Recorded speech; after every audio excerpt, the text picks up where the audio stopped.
suis André Marius Ekoumou, ambassadeur du Cameroun en France. Pourquoi le SIAP constitue aujourd'hui un événement important pour la diaspora?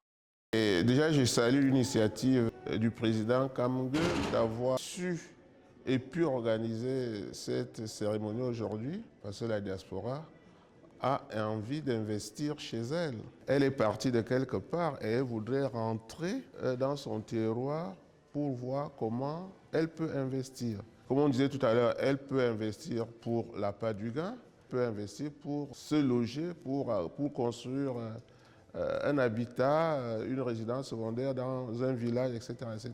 Donc c'est important pour la diaspora. Je pense que ce salon lui donnera des indications pour mieux appréhender les problématiques du foncier et du logement dans nos différents pays.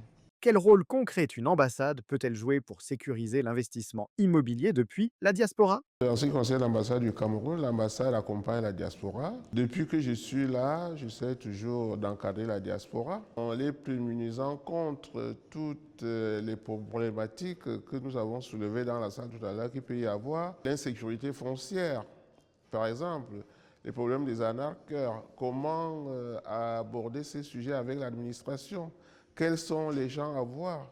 Parce que souvent, la diaspora pense que dès qu'elle arrive, on va dérouler un tapis rouge et puis on va l'accueillir. Non, quand elle arrive, il faut qu'elle soit encadrée.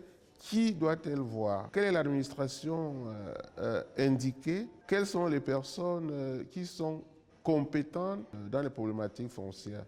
Donc l'ambassade est donc là comme ça pour encadrer, je veux dire administrativement, la diaspora.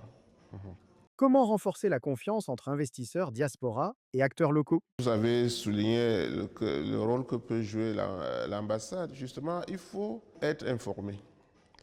Le membre de la diaspora qui veut investir en Afrique ou au Cameroun, par exemple, ne doit pas aller en regardant que ses pieds. Il faut regarder plus loin, il faut regarder l'horizon. Qu'est-ce qui se passe là où je vais? Donc, je pense que c'est important pour la diaspora de se prémunir. C'est pour cela qu'on leur demande toujours de venir à l'ambassade.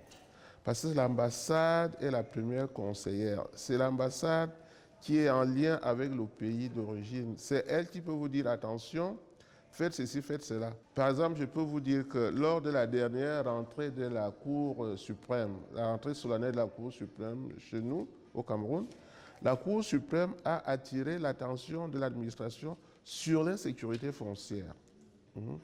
C'est-à-dire la crédibilité même, par exemple, du titre foncier. Donc le Conseil, la Cour suprême a attiré l'attention de l'administration là-dessus. Parce que quelqu'un qui part d'ici, qui va investir, qui trouve que il y a 2, 3 vendeurs sur une même parcelle, c'est pas normal. Donc je crois que la diaspora doit toujours de passer par l'ambassade. Maintenant qu'il y a déjà des organisations comme Efficience et autres que nous avons vues dans la salle, je crois que c'est important de passer par elles pour être sûr des investissements qu'on peut faire au pays. Quelles initiatives existent ou devraient être mises en place pour faciliter ces investissements de la diaspora? Bon, il y a des facilités administratives. Nous, à l'ambassade, nous avons créé un bureau qui est dédié à la diaspora, qui accompagne la diaspora. Comme je vous ai dit, je le réitère, c'est l'accompagnement. Parce que la diaspora, parfois, il y a certains qui sont ici depuis 20 ans, qui sont plus repartis au pays. Quand elles partaient du pays, ce n'étaient pas les mêmes réalités. Donc maintenant, quand elles comptent repartir, il faut donc aller à l'ambassade, être conseillé. Comme je vous ai dit, il y a un bureau dédié pour la diaspora qui va lui dire voilà ce qu'il faut faire. Concernant le titre foncier, concernant les problèmes de notaire, concernant les problèmes de logement, etc., etc.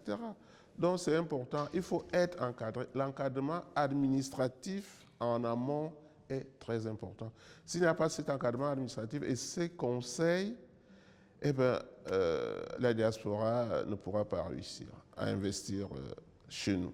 Est-ce que vous avez une dernière conclusion à nous faire? En conclusion, c'est que je salue l'initiative prise par Efficient pour organiser ce salon. Je crois qu'à travers les exposés que j'ai déjà écoutés en salle, je crois qu'ils sont édifiants. Et nous montre par là vraiment les difficultés que les gens peuvent rencontrer à acquérir un terrain chez nous. Et je crois que c'est salutaire ce qu'ils sont en train de faire et je les y encourage. Je vous remercie.